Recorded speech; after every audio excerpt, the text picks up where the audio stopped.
Welcome back to No Cap Movie Recap. I'm your host Denzel, and today we will be recapping Predator: Badlands.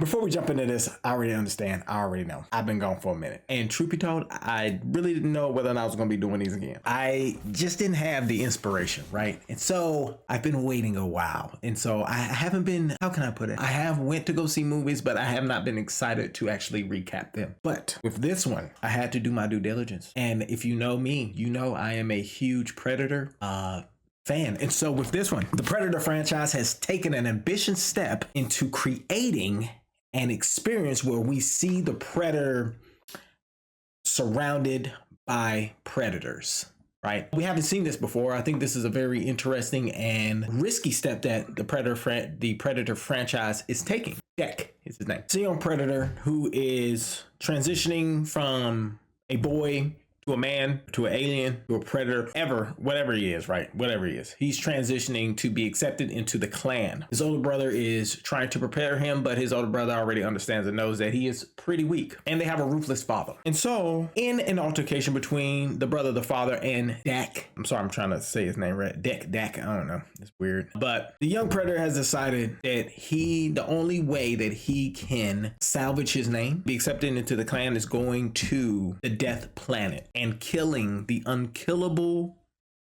Kaliski. Right? Pretty crazy. So that's really the main premise about the whole movie. And it's highly simple, but the way this was shot, they have an amazing sci-fi cinematography, dusty, gloomy, dystopian feel, future environment.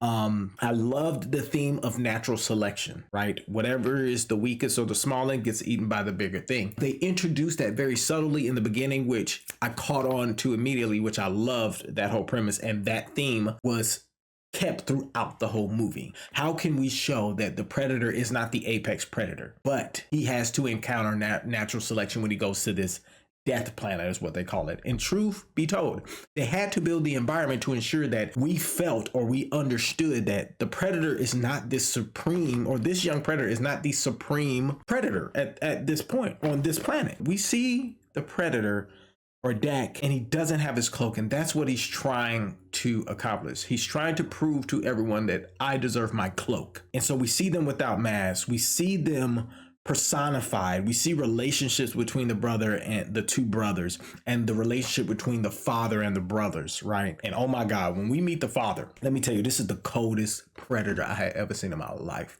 White dreads with the antler, bro, fire. I mean, all of them was amazingly dope. I mean, also, let me tell you about there's this new weapon called the plasma sword. Such a incredible piece of weaponry.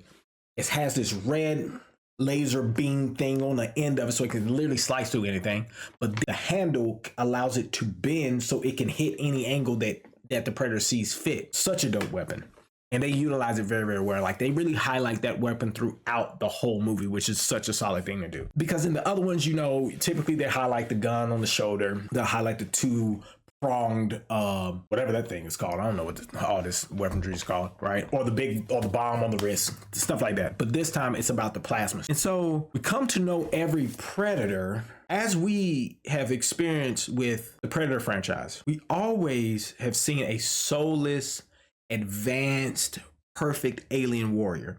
But now we're able to see how a predator gets to that level of expertise and efficiency when it comes to warfare and fighting. Dak is not that, right? He's learning the ropes, and he is literally viewed as pure weakness, right? So we've never seen that within the Alien franchise. We have seen where aliens have been not as strong as others when we saw predators back in the day, when, you know, we saw the big predator and the little predator.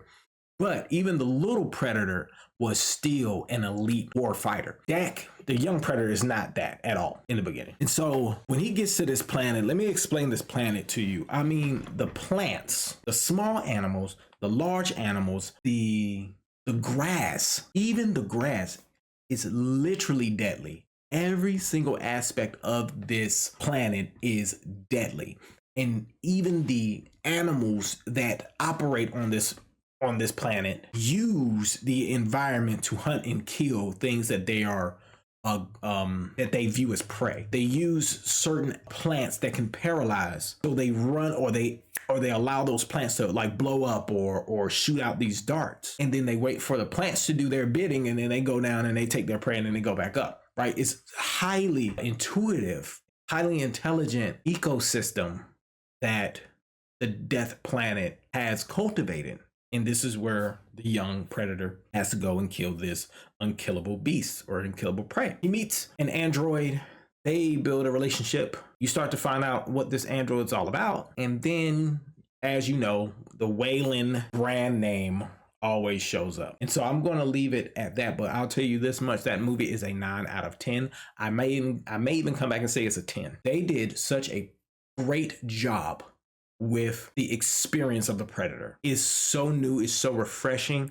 They have rejuvenized the franchise with this movie. I'm gonna let you know that right now. They did it. They actually shown the athleticism of the Predator that I think that we've been waiting for some time now. They've alluded to it in a lot of movies, but they've never showcased it to the magnitude that they did in this movie. They did it perfectly. I mean, from start to finish, I knew, oh my goodness, this is how the Predator should be fighting. I should not think that the Predator is a man in a really big suit and then some CGI just pops up, right? For him to do a jump or two. That should not be the case anymore. Predator needs to fight and interact with the environment just like he did in this movie. Amazing job. I recommend to go see it. There might be another No Cap recap that pops up just to let you know. I don't know.